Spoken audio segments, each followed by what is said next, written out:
পেশ, আর এই নিয়ে মঙ্গলবার বিধানসভায় তুমুল হট্টগোল।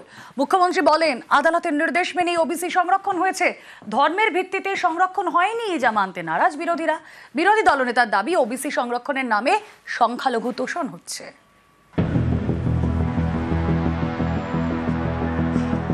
ওবিসি, আদার ব্যাকওয়ার্ড ক্লাস, অন্যান্য অনগ্রসর শ্রেণী। সম্প্রতি ওবিসি সংরক্ষণ নিয়ে নয়া বিধি এনেছে রাজ্য। সংরক্ষণ বেড়েছে, নতুন অনেক গোষ্ঠীকে ওবিসি তালিকায় যুক্ত করা হয়েছে। মঙ্গলবার এ নিয়ে বিধানসভায় রিপোর্ট পেশ করে রাজ্য সরকার। মুখ্যমন্ত্রী বলেন 2024-এর 22শে মে ওবিসি নিয়ে অর্ডার দেয় কলকাতা হাইকোর্ট। 113টি কাস্টকে বাদ দেওয়া হয়। এর জেরে বাংলার একটা বিশাল সংখ্যক পড়ুয়া ও চাকরি প্রার্থীদের অসুবিধে হয়। 117টি শ্রেণী ওবিসি তালিকাভুক্ত হওয়ার জন্য আবেদন করে। পরবর্তী সময়ে হাইকোর্টের নির্দেশ অনুযায়ী নোটিশ ইস্যু করা হয়। এটা আমরা আইন অনুযায়ী করেছিলাম। গত 8ই মে রাজ্য সরকার নতুন ওবিসি ক্যাটাগরি ইস্যু করে। 3রা জুন ওবিসি সংরক্ষণ 7% থেকে বাড়িয়ে 17% করা হয়।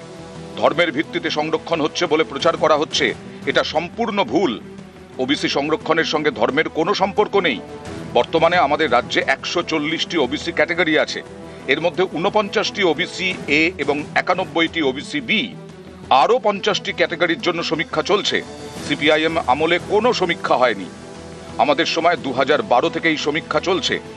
সোশ্যাল মিডিয়ায় ফেক নিউজ ছড়ানো হচ্ছে। আশা করি এরপর আর কেউ মানুষে মানুষে ভাগাভাগির চেষ্টা করবেন না। হাইকোর্ট এবং সুপ্রিম কোর্টের অর্ডার মেনে সমীক্ষার কাজ চলছে। আশা করি সুপ্রিম কোর্টের নির্ধারিত সময়ের মধ্যে বাকিটাও হয়ে যাবে।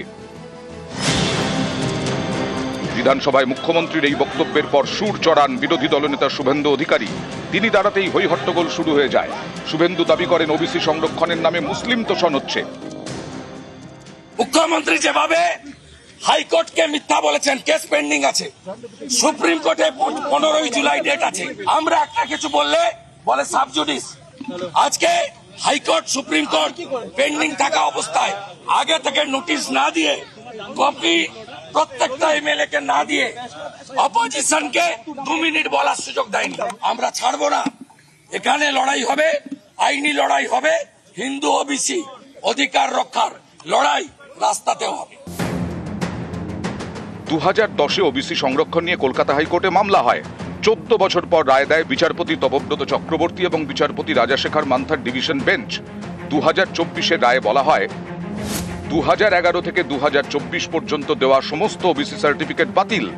এই রায়ে ওবিসি তালিকা থেকে বাতিল হয় 66টি গোষ্ঠী। একে চ্যালেঞ্জ করে মামলা হয় সুপ্রিম কোর্টে। শীর্ষ আদালত কিন্তু হাইকোর্টের রায়ে স্থগিতাদেশ দেয়নি। ওবিসি চিহ্নিত করতে নতুন করে সমীক্ষা শুরু করে রাজ্য। সেই রিপোর্টের ভিত্তিতে নতুন ওবিসি বিধি চূড়ান্ত করা হয়। হাইকোর্টের রায়ে বাতিল হওয়া 66টি গোষ্ঠীর মধ্যে 2টির নাম বাদ গেছে। বাকি 64টি গোষ্ঠীর সঙ্গে আরও 76টি গোষ্ঠীকে যুক্ত করা হয়েছে। নতুন নিয়মে রাজ্যের ওবিসি তালিকাভুক্ত গোষ্ঠীর সংখ্যা 140। এই নয়া ওবিসি সংরক্ষণ নিয়েই মঙ্গলবার বিধানসভায় রিপোর্ট পেশ